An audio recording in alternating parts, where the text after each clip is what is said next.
नमस्कार। पूर्णचंद्र कांडपाल जनजागृति का episode number 678 678 लेके आज आपके सामने उपस्थित हूँ। हर बार में कुछ न कुछ जनजागृति में मेरे विषय बदलते रहते हैं। आज मैं कबीर को याद करते हुए एक महादानी व्यक्ति की बात आपके करूँगा, क्योंकि दान देना सबके बस की बात नहीं है।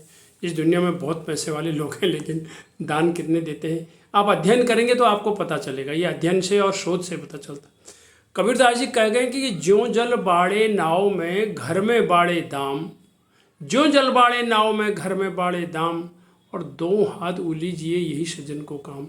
अर्थात जिस तरह नाव में पानी भर जाता है तो बाहर निकालते हैं हाथ से, और उसी तरह से हमें अगर हमारे पास घर में दाम बढ़ते हैं तो हमें दोनों हाथों से उसको उदारता पूर्वक सुपात्रों को दान करना चाहिए। जनहित में, समाज के हित में, देश के हित में दान करना चाहिए। शायद ये दोहा यहाँ पर लागू होता है।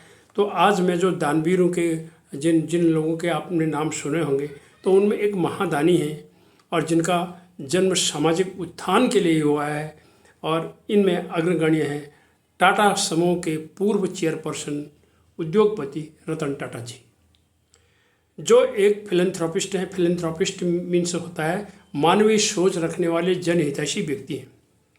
उनका जन्म 28 दिसंबर 1937 को हुआ और आज वो 86 वर्ष के हैं, और हार्वर्ड बिजनेस स्कूल से वो शिक्षित हैं। उनके पिता नवल टाटा और माता सोनू टाटा थी, और पारसी धर्म के अनुयायी हैं रतन टाटा जी, और लेकिन वे आजन्म अविवाहित रहे, उन्होंने विवाह नहीं किया। टाटा समूह में कई उद्योग हैं, जिनमें TCS है, Tata consultancy services, Tata Motors, Tata powers, steel, communication, chemical और टेली सर्विस आदि। करीब बताते हैं 2.5 दर्जन कंपनियां हैं जो कि शेयर बाजार में सूचीबद्ध हैं। वर्ष 2022 से टाटा ग्रुप ने एयर इंडिया के भी मालिक बन चुके हैं। वर्ष 2022 से ही और बन चुके हैं वो। और रतन टाटा जी झूठी चमक दमक में विश्वास नहीं रखते हैं। बहुत ही सादा जीवन बिताने वाले व्यक्ति हैं ये, और वर्तमान में मुंबई में कोलाबा में रहते हैं। उन्हें 26 जनवरी 2000 को पद्म भूषण सम्मान दिया गया, और 26 जनवरी 2008 को पद्म विभूषण यानी भारत रत्न से जो पहले वाला होता है वो सम्मान से उन्हें सुशोभित किया गया।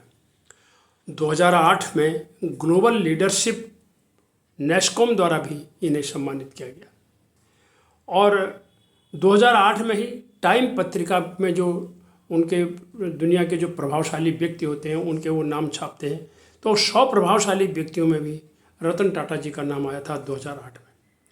और 2007 में लंदन स्कूल ऑफ इकोनॉमिक्स द्वारा इन्हें मानद डॉक्टरेट की डिग्री दी गई थी।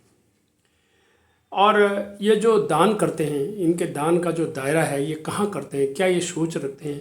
ये सोशल वेलफेयर यानी सामाजिक भलाई के लिए करते हैं, और कला के लिए करते हैं, संस्कृति, आर्ट, कला, संस्कृति, रिसर्च, शोध यानी शोध में भी ये खर्च करते हैं, और डेवलपमेंट में भी ये विकास में जहाँ पर इनको महसूस होता है कि मुझे कहाँ दान करना है वहाँ करते हैं।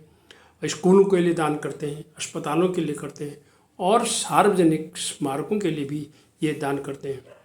अब हम यदि विश्व में दानवीरों की चर्चा अगर हम करें, पूरा विश्व है, तो उस विश्व में दानवीरों की चर्चा करें, 50 दानवीरों को अगर हम लें तो इनमें USA के 38 हैं, USA मीन्स अमेरिका, और UK यानी यूनाइटेड किंगडम में 5 हैं, चीन में 3 हैं, भारत में 2 हैं, पुर्तगाल में 1 और स्विट्ज़रलैंड में 1, यानी कुल मिलाकर के ये 50 होते हैं। अमेरिका में 38, ब्रिटेन में, ग्रेट ब्रिटेन में 5, चीन में 3, भारत में 2, पुर्तगाल में 1 और स्विट्ज़रलैंड में 1 ये हैं। और एक समाचार के अनुसार रतन टाटा जी अब तक 8.29 यानी 8.29 लाख करोड़ रुपए दान कर चुके हैं। ऐसे महान दानियों को हम नमन करते हैं।